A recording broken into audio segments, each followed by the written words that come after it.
Oh. Quand on crée, là, tout est possible. Hein? Des chats à cornes, des vaches griffues, même des serpents à plumes.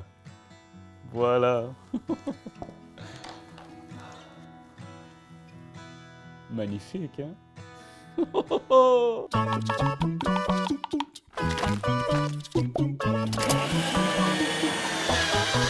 Quattol, le jeu de cartes, est comme son nom l'indique, un jeu de cartes. Bon, plus précisément, c'est un jeu qui se joue de 1 à 4 joueurs en moins de 30 minutes. Vous aurez 5 tours pour peindre, avec vos différents morceaux de cartes, le plus beau quattol du royaume. Vous devrez essayer de reproduire dans votre création les motifs que l'on trouve sur les cartes prophéties et les objectifs que l'on trouve sur la carte temple au centre de la table. Mais ouvrez l'œil, car vos adversaires vont essayer de saboter vos plans. Oh, et en passant, c'est quoi un quattol, vous allez me dire? Eh bien, c'est un serpent à plumes, reconnu pour sa beauté, sa puissance et sa noblesse d'esprit. Information tirée du Manuel des monstres de Donjons et Dragons, 3e édition.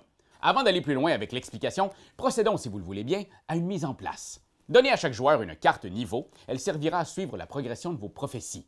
Mélangez toutes les cartes plumes et distribuez-en 4 à chaque joueur pour vos mains de départ. Mélangez ensuite les cartes prophéties et donnez-en une face visible à chaque joueur.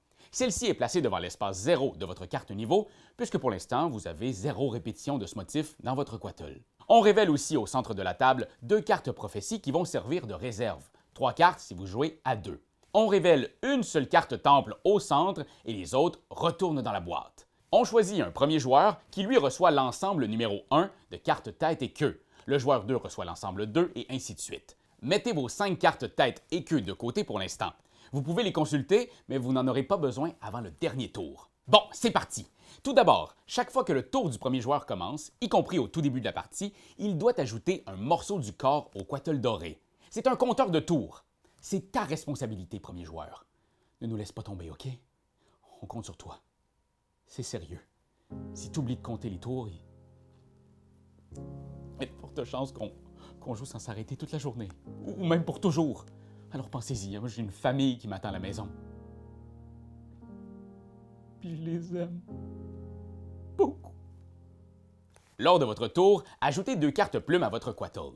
À la fin de votre tour, vous piochez 2 nouvelles cartes plumes pour revenir à 4 cartes en main. C'est pas mal ça le jeu. Bon, OK, il y a d'autres petits mini-détails. À l'exception de votre toute première carte, quand vous placez vos morceaux de quattol, vous devez les placer soit à gauche ou à droite des cartes plumes déjà placées devant vous. Vous avez aussi l'option de venir superposer une carte sur une autre, comme ça, en cachant la moitié de la carte en dessous, à l'extrémité gauche ou droite de votre quattol.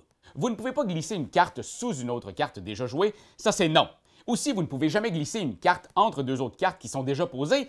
Non, toujours aux extrémités. Vous ne pouvez pas non plus poser une carte sur votre tête et prétendre que c'est un chapeau ou un béret. Non, ça n'aurait pas rapport. Je ne sais pas si j'avais besoin de le préciser, ce point-là. À chaque fois que vous placez une carte, vous pouvez accomplir une prophétie.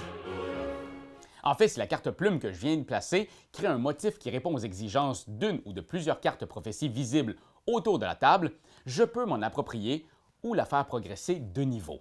Une carte prophétie devant moi est toujours placée autour de ma carte niveau selon le nombre de fois que le motif est visible dans mon quattol. Exemple, ici en ce moment, j'ai 2 prophéties devant moi qui sont accomplies une fois chacune dans mon quattol. On retrouve une fois le motif vert-rouge, donc ma carte est ici près de la section 1 de la carte niveau.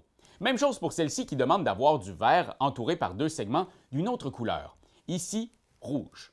Puis là, regardez bien, c'est mon tour. Je joue d'abord ce segment ici. On retrouve maintenant 2 fois le motif vert-rouge et 2 fois le motif vert entouré de 2 couleurs identiques. Rouge, vert, rouge et rouge, vert, rouge. C'est pas facile à dire, hein? Rouge, vert, rouge et rouge, vert, rouge, rouge, vert... Bref. Je déplace donc mes 2 prophéties sur le côté 2 de ma carte niveau parce que ces motifs se retrouvent 2 fois dans mon œuvre. Hey, mais j'ai une deuxième carte à placer, moi, là. Je place ce segment ici. Et là, n'oubliez pas que toutes les prophéties visibles sur la table sont en jeu. Alors, avec ce segment, j'accomplis la prophétie de la réserve du milieu qui me demande de placer un morceau jaune par-dessus une autre carte. Je l'ai fait une fois, alors je la place au niveau 1 devant moi. Et je vais aussi voler cette prophétie de mon voisin, bleu, couleur quelconque, rouge. Notez que je peux voler qu'une seule carte par adversaire par tour. Il y a des limites quand même. Si vous observez bien, vous allez voir que sur la carte niveau, c'est indiqué combien de points je reçois pour le nombre de répétitions de ces motifs. Si je les amène au niveau 3, je ferai 6 points en fin de partie, et c'est pas tout. Si j'amène une prophétie au niveau 3, je peux la retourner face cachée. Elle est maintenant sécurisée et je ne peux plus me la faire voler. Notez aussi que si vous cachez des segments de Quatol, il est possible que ça réduise le niveau de vos prophéties si vous cachez des motifs. Ajustez immédiatement vos cartes en conséquence dès que la récurrence de motifs change dans votre Quatol. À la fin de votre tour, n'oubliez pas de piocher 2 nouvelles cartes plumes et refournissez la réserve de prophétie centrale si vous y avez fait l'acquisition de cartes. Une fois que tous les joueurs ont terminé leur 4e tour, le premier joueur ajoute une queue et une tête au Quatol doré. C'est le dernier tour. Défaussez vos cartes plumes et prenez votre ensemble de cartes tête et queue qu'on vous a donné au début de la partie. Dans cet ultime tour, on doit choisir une tête et une queue pour notre serpent. Si la couleur de ces morceaux nous permet de voler ou d'augmenter le niveau de nos prophéties, on procède de la même manière que dans un tour normal. La tête et la queue comptent comme des morceaux standards pour réaliser des motifs ou des objectifs. On procède alors au décompte. Chaque carte prophétie encore devant vous rapporte des points selon leur niveau. Vous ferez des points aussi si vous avez accompli des objectifs sur la carte Temple. Par exemple ici, je n'ai réussi qu'un seul des 2 objectifs. J'ai réussi à collectionner au moins une carte prophétie jaune, verte et rose, mais je n'ai pas réussi à créer un Quatol avec au moins 16 segments. Un objectif accompli me donne 3 points, j'aurais fait 7 si j'avais eu les 2. C'est pas grave. Tu feras mieux la prochaine fois, Raph. Ton Quatol n'est pas parfait, mais c'est ton Quatol à toi. Oui, bon. Aussi, les points sont comptés dès la pose du dernier morceau de chacun. Alors si un joueur vous vole une prophétie après que vous ayez calculé le score de votre Quatol, c'est pas grave. Votre score final n'en sera pas affecté. Celui ou celle avec le plus de points remporte la partie. Quatol, le jeu de cartes, propose donc un puzzle très intéressant avec un petit côté rentre-dedans sympathique. Le jeu a même un mode solo avec divers modes de difficulté.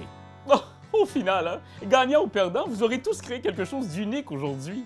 Les dieux sont fiers de vous. Oh, et moi aussi. On peut dire ce qu'on veut, mais on peut pas dire que c'est un jeu sans queue ni tête. Hein? Non mais quand même, parce qu'il y a des cartes, c'est des queues des têtes.